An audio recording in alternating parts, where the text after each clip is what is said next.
In the previous lesson, we looked at straight shapes. They were all built along one line, the only difference being the distance between the stones.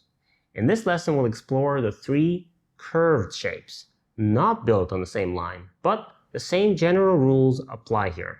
The longer the shape, the weaker the connection between the stones.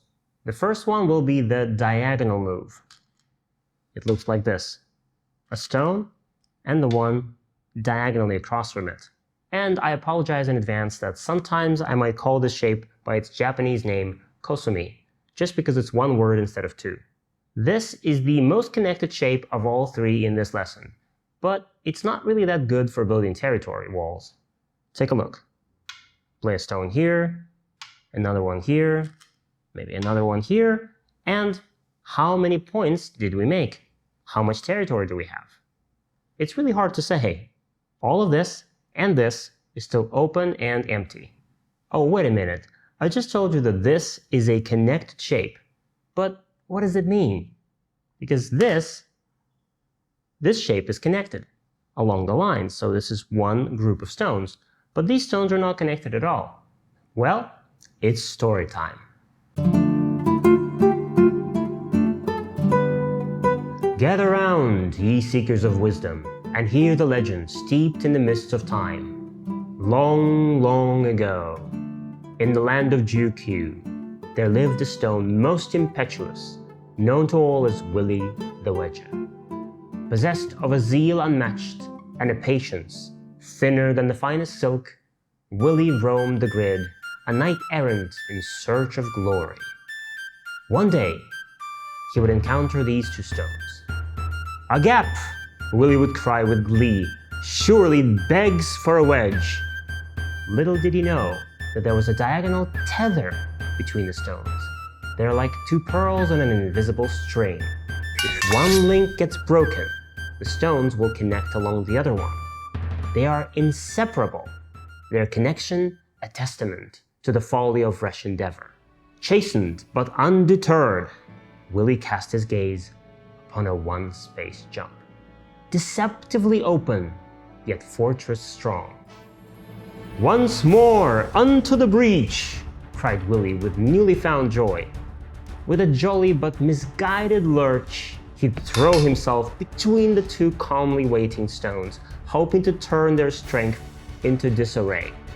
With each reckless attempt to wedge the one-space jump, Willy found himself outnumbered and outmaneuvered.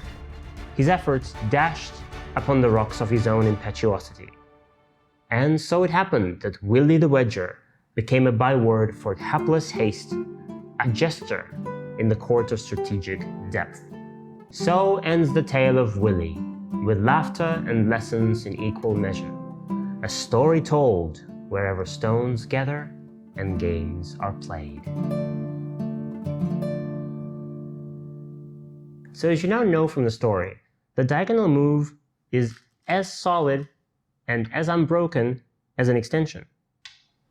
So those 2 points are actually miai, which means that when your opponent takes one of them, you can always take the other. Black plays here, white connects here. A very solid shape. But the one-space jump from the previous lesson is only slightly weaker than this. So I see a lot of players who try to overprotect it, or they try to cut it all the time. But it's not worth it. Because when you have two stones like this, and you try to cut, you put yourself in a position where next move is Atari. So, Atari, white needs to extend. White has 2 cutting points technically, but it's white's turn, so white will connect one of them. Now there is a cutting point, and black can cut. But it's already 4 white stones versus 3 black, and it's white's turn. So, when white plays something like this, it's actually black who's in danger here. Black now needs to take care of both of these groups. And if black now helps this stone from the ladder, then white can play something like this. And these 2 black stones are in danger. This cut is simply not realistic for black. If black really wants to wedge and cut the one-space jump, then black really needs a lot of strength around it the conditions have to be perfect, and the chances of that are quite low. For example, black has stones here, and some stones over here. Now, with so many stones around, black can probably wedge, and after this, white has 2 cutting points. And after this, the 1 space jump is separated. But look how much extra power black needed to do just that. So we can just stop worrying about this for now. An extension, a diagonal move, and a 1 space jump are all very safe shapes. So a diagonal move is not good for making territory. So what is it good for? Just like a 1 space jump, when your opponent's stones are close and you want to keep yourself safe, you can play it. For example, black has a corner, white approaches, and just like we saw in Hikaru no Go, and this is the shape that was made popular by Honimbo Shusaku, black can play here. 16の子16の子Kosumi. A very calm and patient move that's planning to do several things at once.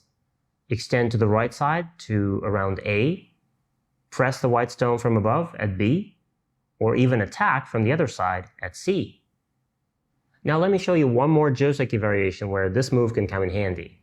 We saw the beginning of this variation in the previous lesson.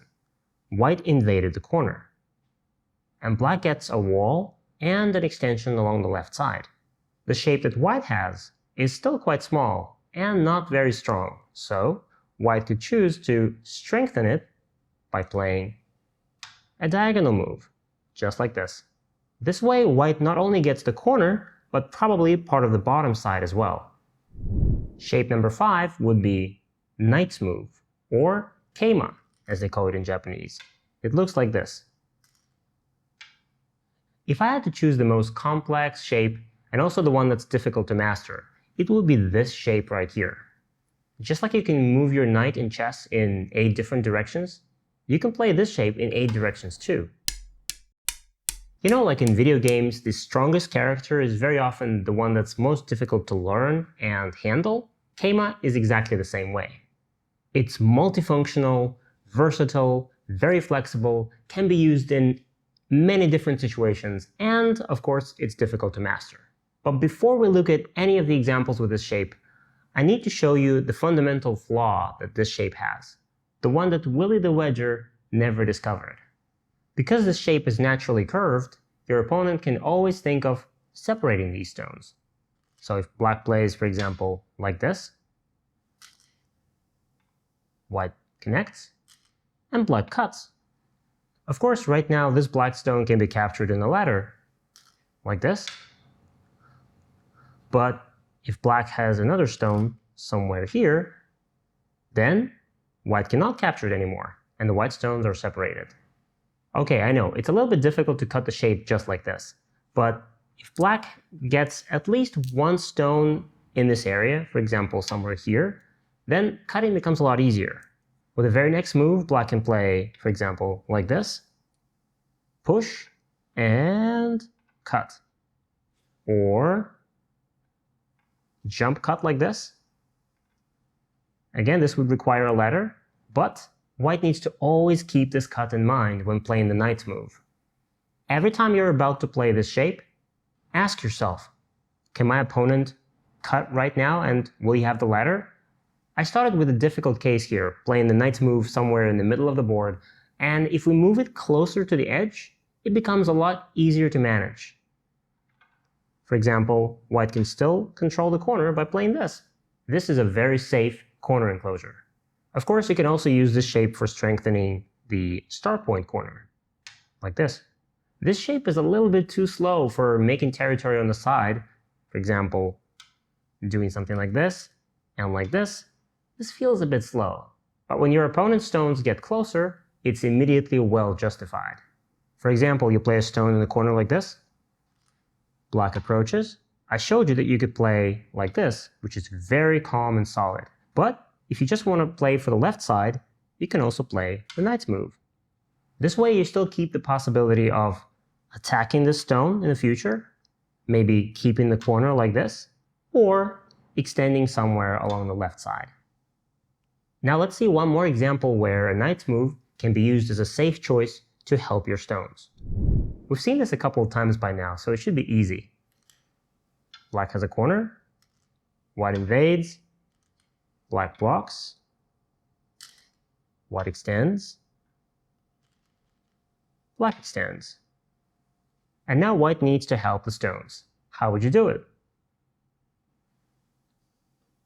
We don't want to keep extending here because we'll just make this black wall bigger and bigger.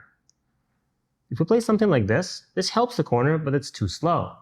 A jump ahead of the black stones like this looks great, but the white stones aren't very strong here, so you really need to know what you're doing with this. After black pushes and cuts here or here, you need to know what to do. So maybe let's leave this till you're a little bit more experienced. And as a simple solution, we can play a knight's move. It lets us avoid being sealed into the corner, and it's also relatively safe because we're playing from third line to second. So a direct cut like this is not going to work. Black cannot cut like this because this stone can be captured. Now we finally get to the most delicious way of using the knight's move, when we play it to pressure or attack the opponent. For example, black plays a stone in the corner, white approaches, and black chooses to play somewhere else. Evidently, white wants to continue attacking the corner. So if you're white here, how would you attack? Try using the Keima. Maybe some of you thought of playing this Keima, but this way we're not really attacking black. We're just trying to steal a little bit of the corner on the second line. Black can just respond by playing a 2-space extension, and black is safe. What I'm talking about is the move that the AI really likes, this Keima. We use this shape to attack when we feel that locally our stones and our shapes are stronger, so our opponent will be forced to defend instead of counterattacking. So here, if black tries to push and cut, this could be quite dangerous. Black could just extend, and now black needs to save this stone from the ladder, and also the 2 black stones are locked in the corner. This fight would be easy for white. So instead of this, black is probably just going to extend, white extends too, and then black could secure the group by playing, for example, another knight's move to the second line. Black is safe with a bit of territory at the bottom. White gets a wall that they can later use to get more influence and more territory on the left side. Another example of such Keima attack would be if, for example, black plays my favorite 5-3 point in the corner, and then white invades. Black can play a knight's move to pressure white stone. White is going to live here easily, of course, but maybe to do that, white will have to go down to the second line. Again, white gets a few points, and black gets outside influence. And before we move on, let me show you one last example of this Keima attack from a game. In this position, white is building some area on the left side, so black decided to invade. White kicks to protect the corner, black extends. And now white wants to continue the attack. So, where would you play? If black only manages to jump into the center, the black stones have successfully escaped. So, are we going to block this? Well, in this case, black has an easy way out this way. So, we can play the Keima, pressing down on the black stones. This way, if black tries to escape the same way, now we can block. And if black goes this way, we just keep blocking. And the black stones are locked inside. This way, black will probably live on the left side, but white will get enough influence to start building something at the top. And now, very quickly, the final shape, the large knight's move, or Ogeima in Japanese. It looks like this. This shape is longer, so the connection between the stones is weaker, but it can be used perfectly for building territory, along with the two-space jump. So for example, when you start building territory, you can think of making these sort of jumps. All of this looks like a good-sized territory. See, it's all made of the same two shapes. We can also use it for building a large-scale framework, a moyo. Let's imagine that Black already played these 5 stones, trying to build a large area here. And now it's Black's turn, and Black wants to start closing it. So, playing something like this to make a very ambitious jump into the center, and at the same time it's a closing sort of move, or this way, both of these moves would be a nice idea to start closing it off. Before, White could just invade here and steal all the points. But remember that a large knight's move, Ogeima, doesn't have a very secure connection between the stones. So if there are enemy stones nearby, perhaps you should think more in the direction of safer and shorter jumps. For example, the same situation from before. Black takes the corner, and White approaches. You can play here, here, but if you want to play this way, which is even longer, and it might seem like a good idea, White can now get this move for free. This move is helping White develop, and at the same time, if Black doesn't protect, White is going to play something like this and break this shape apart. So because the shape was weaker from the start, Black would now be forced to go back and add another move somewhere here to protect this connection. Now to recap, the more unburdened and safe you feel, the fewer of your opponent's stones are snooping around, the larger you can allow yourself to extend. Two-space jumps, large knight's moves, that sort of thing. The closer the enemy stones get, the more exposed and vulnerable you feel, the tighter your connection should be. By the way, you can also watch these lessons on our platform, gomagic.org. Except there, you'll watch them with interactive quizzes right within the lessons and practical exercises right after them. And if you enjoy watching these Go videos and you don't want to miss others like this one, go smash that like button, subscribe to our YouTube channel, and this is Go Magic.